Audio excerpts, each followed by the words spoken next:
തമിഴിൽ ഒത്തിരി cinema കുറേയായിട്ട് വർക്കായിട്ടില്ല. Mainly big movies ഇറങ്ങിയതൊക്കെ തന്നെ ഡിസപ്പോയിൻമെൻ്റ് ആയിരുന്നു. സോ ആ സമയത്താണ് ജീവയുടെ ഈ ഒരു മൂവി ഇറങ്ങി അത്യാവശ്യം നല്ല റിപ്പോർട്ട്സും കിട്ടി നല്ലൊരു ഹിറ്റായി മാറുന്നത്. കാരണം കൂടെ ഇറങ്ങാൻ വന്ന ജനനായകൻ സെൻസർ ഇഷ്യൂ കാരണം മാറിപ്പോയി. അതിനോട് തന്നെ പരാശക്തി ഇറങ്ങിയിട്ട് നല്ല റിപ്പോർട്ട്സ് കിട്ടിയില്ല. സോ വാവാത്തിയുടെ നെഗറ്റീവ് റിപ്പോർട്ട്സാണ് കിട്ടിയത്. സോ അതേ സമയത്താണ് ഈ ഒരു മൂവി ഇറങ്ങുന്നത്. പക്ഷേ ഈ ഒരു മൂവി ഇറങ്ങിയതോടെ അത് എല്ലാ സമയത്തെയും എക്സലൻറ്റ് റിപ്പോർട്ട്സ് കിട്ടി മാറിയ ഒരു മൂവിയായി. സോ ജീവയുടെ ഒരു കംബാക്ക് മൂവിയാണ്. ഇത് ഡയറക്റ്റ് ചെയ്തിരിക്കുന്നത് നിതീഷ് സഹദേവനാണ്. സോ ഇദ്ദേഹം ഫാൽമി എന്ന് പറയുന്ന ഇസിൽ ജോസഫിൻ്റെ മൂവിയുടെ ഡയറക്ടറാണ്.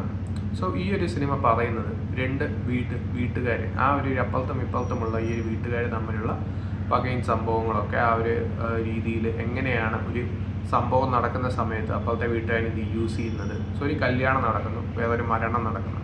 സോ ആ ഒരു മരണവും കല്യാണവും തമ്മിലുള്ള ആ ഒരു ഒരേ സമയത്ത് നടത്താൻ നോക്കുന്നതും അത് ഇവർ രണ്ടുപേരും തമ്മിൽ പ്രശ്നം ഉണ്ടാക്കുന്നതും അതിൻ്റെ കൂടെ തന്നെ ഈ ഒരു അതിർത്തി തർക്കവും ആ ഒരു അഫക്റ്റ് ആയിട്ടുള്ള ആളുകളെക്കുറിച്ചുള്ള സംഭവങ്ങളും അങ്ങനെയുള്ള കാര്യങ്ങളൊക്കെ ഈ ഒരു പ്രശ്നങ്ങളുടെ ഇടയിൽ അഫക്റ്റ് ആവുന്ന ആളുകൾ അതെങ്ങനെയാണ് ഹ്യൂമർ സൈഡിൽ കൂടി കൊണ്ടുവന്നിരിക്കുന്നത്, അതാണ് ഈ ഒരു സിനിമ പറയുന്ന സ്റ്റോറി.